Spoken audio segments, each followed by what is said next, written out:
Mobilidade Urbana, com Manuel Paiva.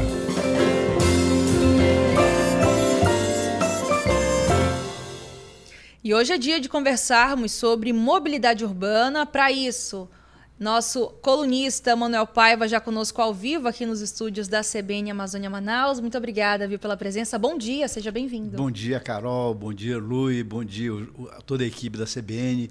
Bom dia você que nos acompanha pelo rádio e pelo YouTube.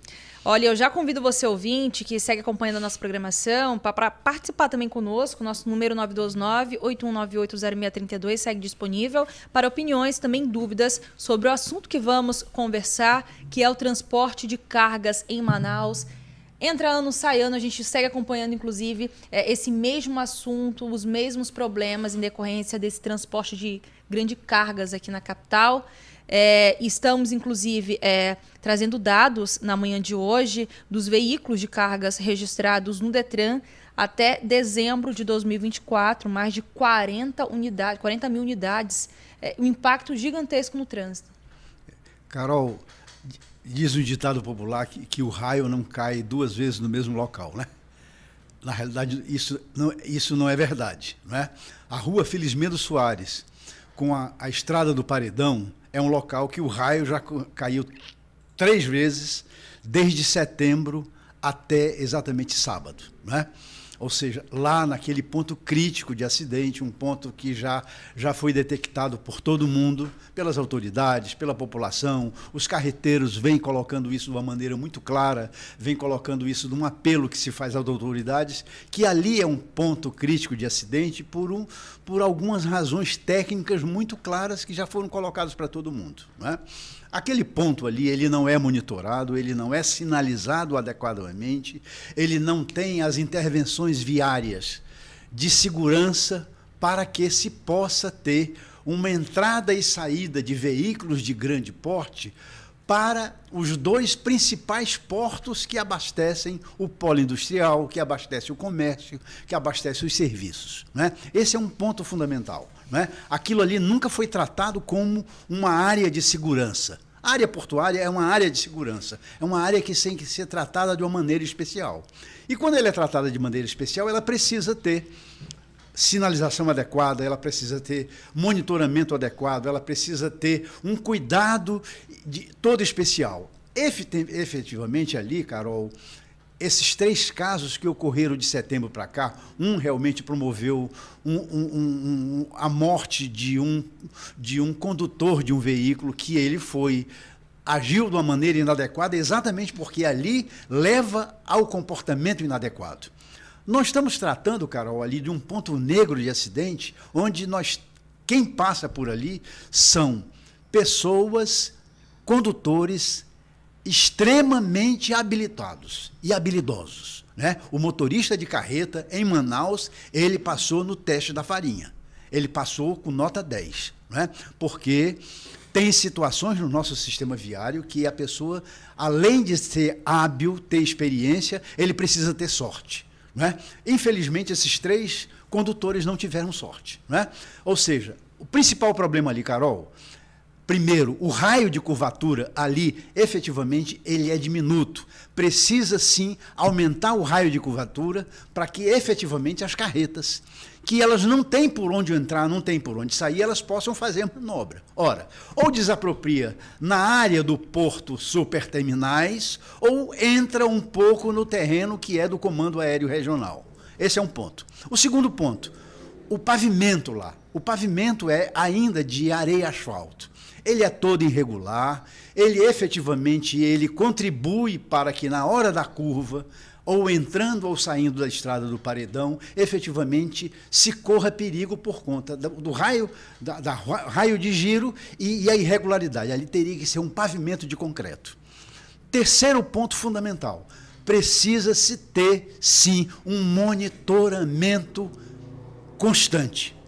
Ou seja ele com um agente de trânsito nos horários de pico, ou um controle através de a fiscalização eletrônica virtual, para antecipar, para ajustar.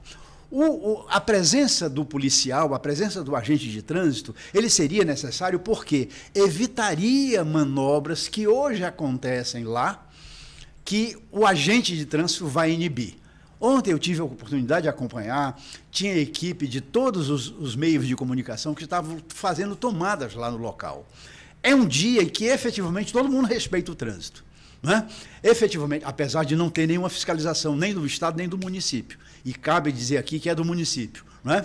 Então, é necessário que se tenha, efetivamente, ali, um monitoramento para que as pessoas não tentem, por exemplo, aquele rapaz que foi com o carro esmagado, fazer a curva do lado do caminhão que está fazendo a curva.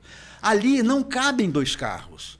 Ali, efetivamente, na descida, quem vem da estrada General Rodrigo Otávio para entrar na Felizmiro Soares, efetivamente, ele disputa a vaga numa pista que é em descida, efetivamente, em três carros querem passar no mesmo tempo numa pista que só cabe dois. Não é? Ou seja, necessita da presença fundamental de um policial, de um agente de trânsito. Ou seja, se repete, vão acontecer mais acidentes também, absolutamente vão acontecer, como tem acontecido de setembro para cá. Aliás, Carol, eu não queria me alongar muito, mas eu tenho que dizer, ontem, efetivamente, o problema de carga, não só localizado, esse é um ponto localizado, mas o acidente de carga tem acontecido, ontem aconteceu no Rapidão, né?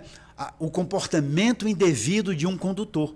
Ele foi fazer uma manobra não adequada, não era questão de velocidade, foi questão de manobra. Em dezembro passado, um condutor, ali na estrada da Ponta Negra, em frente ao Comando Militar da Amazônia, efetivamente era um transporte de combustível, ele engatou ali naquela passarela, exatamente na estrada da Ponta Negra, deu o maior transtorno. Olha, efetivamente, a falta de fiscalização, a falta de orientação de exatamente a essas transportadoras, a esses companheiros que estão lá nesse dia a dia no sistema viário, é necessário. Não quero nem lembrar daquele caso da Torquato Tapajós, que no ano passado derrubou uma passarela, que, aliás, a passarela não foi recomposta. Né? Ainda continua o problema lá, um problema que está na mão de alguém, está esquentando na mão de alguém. Ou seja, esse comportamento indevido, não queremos falar dos acidentes que ocorreram na General Rodrigo Otávio por causa da velocidade, por conta da tonelagem não adequada naquela via, por conta da faixa que ele estava circulando não naquela via, por conta exatamente do tipo de como ele estava operando. Tem um decreto municipal que diz quais as vias, qual a tonelagem, qual o horário, qual o sentido, como ele deve andar. E precisa-se, sim, de monitoramento e fiscalização. Né? Eu fico assustado, Carol, numa coisa. Um dia desse, a prefeitura fez uma blitz sobre a questão de carga pesada, lá na Avenida das Flores. Eu acompanhei essa blitz.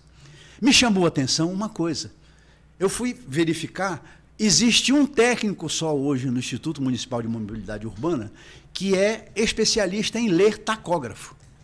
Por que o tacógrafo? Porque o tacógrafo é o que registra com que velocidade aquele caminhão desenvolveu naquele trecho. Os agentes estão fazendo uma blitz no caminhão, vendo como é que está o pneu, como é que está a documentação, como é que está o estado de conservação do veículo, mas sozinho um técnico que é do Instituto, ele não estava na blitz para ler o tacógrafo sobre a questão da velocidade, porque a velocidade ainda é um tipo de infração, um tipo de imprudência que ela, acima do normal, ela pode provocar um acidente, pode provocar vítimas. Então, você veja de que é necessário de que, por exemplo, estrada do V8 um dia desse, uma carreta foi fazer uma manobra, ela trancou exatamente ali perto do campus, alguma coisa assim, não me engano. Não é? Ela ficou, no final da manhã, ela só foi retirada lá pelo meio da tarde. Por quê, Carol? Porque o poder público, o IMMU, não tem um guincho adequado para retirar imediatamente aquele veículo e desobstruir a via. Porque o mais importante, o que mais incomoda as pessoas, é exatamente essa retenção inadequada. E falando sobre essas ações de combate a esse alto índice de infrações, de imprudências no trânsito, se analisarmos, né, de fato, essas medidas que já foram adotadas com relação à fiscalização, as operações também que são realizadas em Manaus, já observamos que não supre a demanda, né, que infelizmente não há um resultado efetivo com relação ao combate a esse tipo de caso. Seria interessante, quem sabe, responsabilizar as empresas transportadoras, as que são responsáveis pela mercadoria, pelo veículo, tendo em vista ali, por exemplo, que é mais de um veículo de X transportadora que a gente verifica aqui que comete esse tipo de imprudência com, por exemplo, produtos a mais do que o previsto, ou quem sabe com documentação atrasada, pneus também que não estão adequados. Isso seria uma medida viável? Como que poderíamos trazer medidas que, de fato, seriam efetivas no combate a esse tipo de ação? Carol, eu sou meio cético quanto a essa questão de verificar documentação de veículo. Porque documentação de veículo se fabrica, se apresenta, enfim. Não é? Eu diria o seguinte, hoje nós temos um problema de gerenciamento de operação do sistema viário. O que traz transtorno para todo mundo? É uma carreta que utiliza o sistema viário de uma maneira inadequada. Né? Ou aquele motorista desenvolve uma velocidade, ou ela passa por um trecho onde tem uma passarela que não tem altura suficiente, passa pelo viaduto que não tem altura suficiente.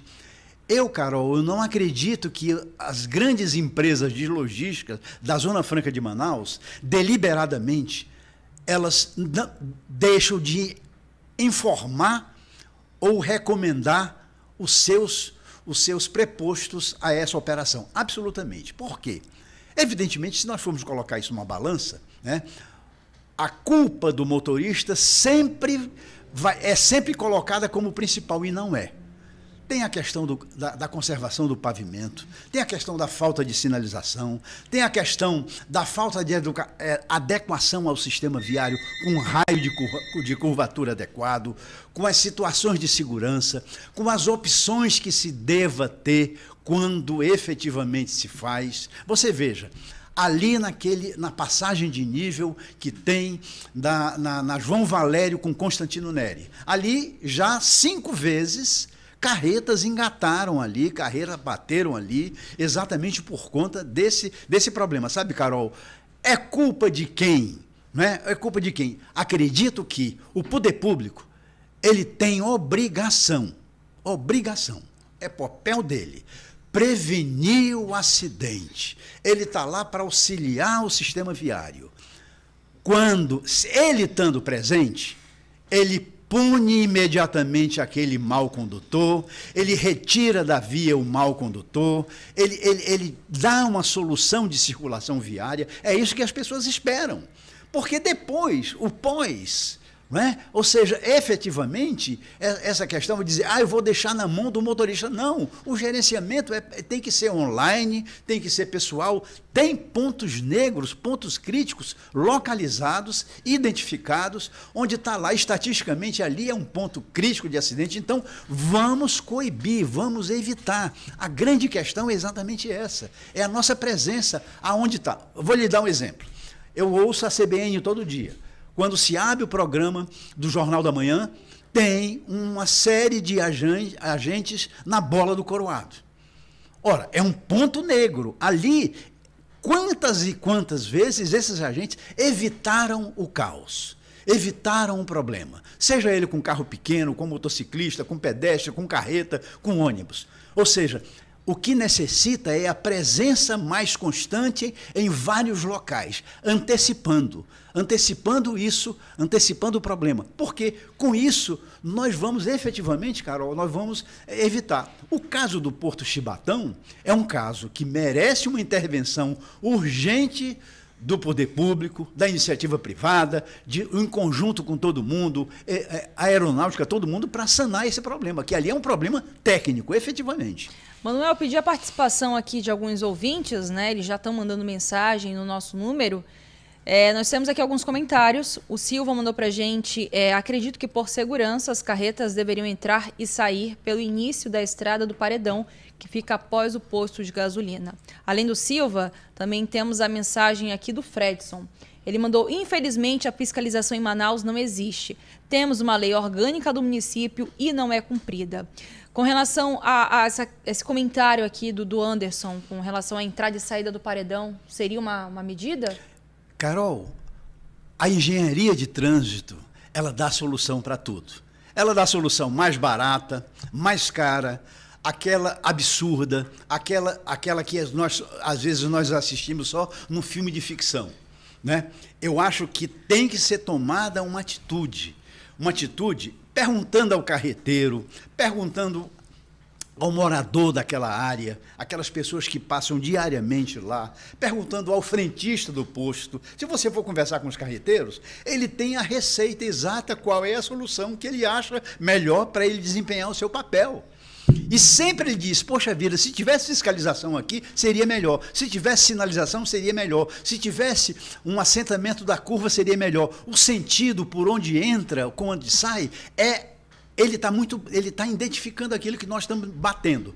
A operação do sistema é fundamental. Porque muitas vezes, Carol, pode-se fazer um viaduto. Pode fazer o viaduto mais sofisticado que se tem, né? Mas se não tiver o homem gerenciando, orientando, facilitando, porque o trânsito é dinâmico. O trânsito não é aquilo onde você depende Você veja um acidente que ontem, no início de segunda-feira, ocorreu aqui na saída da Vieira das Flores, né? Aquilo é um imponderável. O motociclista entrou naquela rua transversal que vem da Vieira das Flores de uma maneira, com uma velocidade acima do normal, atravessou o canteiro e foi pego por um carro que vinha descendo o viaduto num sentido contrário, e ele morreu na hora. Ora, efetivamente, isso são casos da imprudência do comportamento exatamente do... Ali não tem gerenciamento, ali tem comportamento de amor à vida. Mas a grande maioria necessita disso. Então, as soluções viárias, elas existem. Ou seja, tem solução, agora precisa de humildade. Nós temos que fazer um projeto. O projeto bom é aquele projeto em que eu vou ouvir quem vai usar. Eu aprendi isso com um arquiteto amigo meu. Agora, Manuel, um posicionamento aqui, inclusive, que apontam através de dados, nós comentamos aqui, inclusive, no Jornal da Manhã, com relação à instalação dos radares, né, que passaram, então, a multar desde o dia 1º de janeiro, e já houve uma redução no número de infrações, cerca de 90%. É uma resposta do que você está falando agora. Não tenha dúvida. É por isso que a gente tocava o mantra. A velocidade, o radar, ele inibe o mau motorista. O radar diz o seguinte, olha, se você passar 200 km por hora, vão te cobrar R$800, tu vai ter a tua carteira de habilitação suspensa, e você está ferrado, meu irmão. Não tem jeito. Você veja que, mesmo assim, 1000 infrações são muitas infrações. É muita gente que cometeu essa infração de uma maneira irresponsável. Dá resultado. Fiscalização dá resultado. Muito obrigada, viu, Manuel, por conversar conosco na manhã de hoje. Um abraço, bom dia a todos. Vamos para o intervalo e na volta tem Repórter CBN.